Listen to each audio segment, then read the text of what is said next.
In the 10 years that I've been the hunter education coordinator, I have reviewed approximately 200 hunting incident reports. Each of these reports lists a single cause for the incident, such as swinging on game, failing to properly identify the target, or careless handling. But each of these incidents can be further categorized by certain elements, such as bad judgment, violations of the law, unethical conduct, and poor gun handling. It can be argued that any incident involves bad judgment and poor gun handling. The incident that you're about to see combines all of these elements into one incident. On December 15th, 2007, at the invitation of a family friend, Bo Arndt and his best friend set out to hunt geese on a field northwest of Americus, Kansas. This three-man hunting party had obtained permission to hunt this field, which was within a mile of a large watershed pond holding hundreds of geese.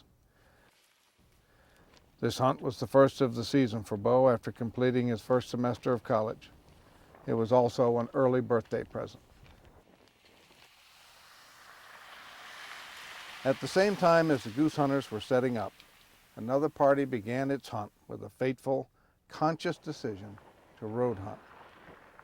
This is the first in a series of bad decisions, poor judgments, that would be made this day. Starting several miles away from where the goose hunters were setting up, they cruised the back roads looking for game. Rifle deer season had closed the week before, so the only legal game for rifle hunting was coyotes. They did not have permission to hunt or shoot onto this field.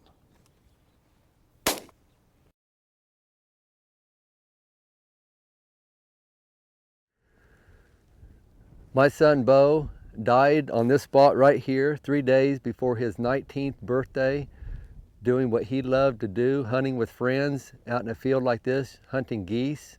He died because of someone shooting from the road into what a person thought was live geese out here, which were actually decoys, and my son died because of that mistake.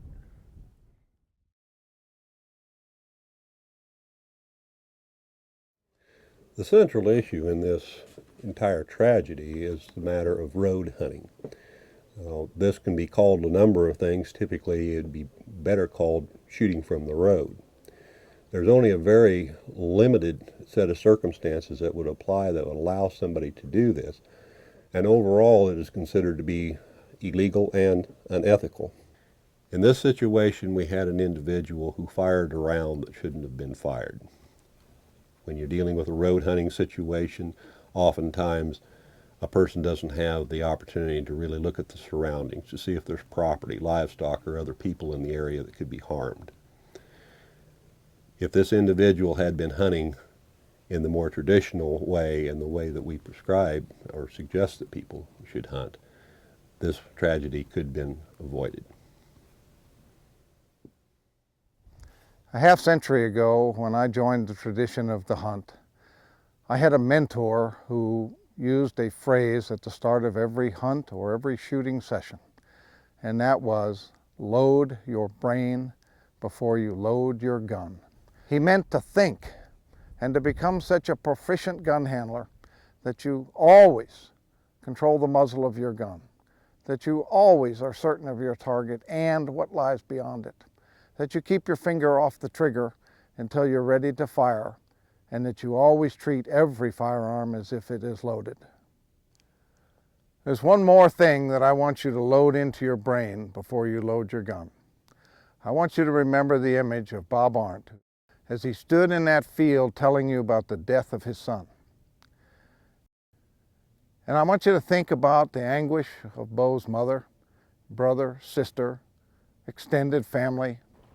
I want you to think about the surviving hunters, the family friend who, instead of celebrating an early birthday, ended up administering CPR in a vain attempt to save his friend's son.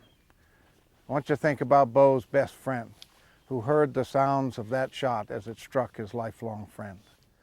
And I also want you to think about the shooter, the man who fired the shot that killed the young man, and how he must wish every day, every waking moment, that he could get that shot back.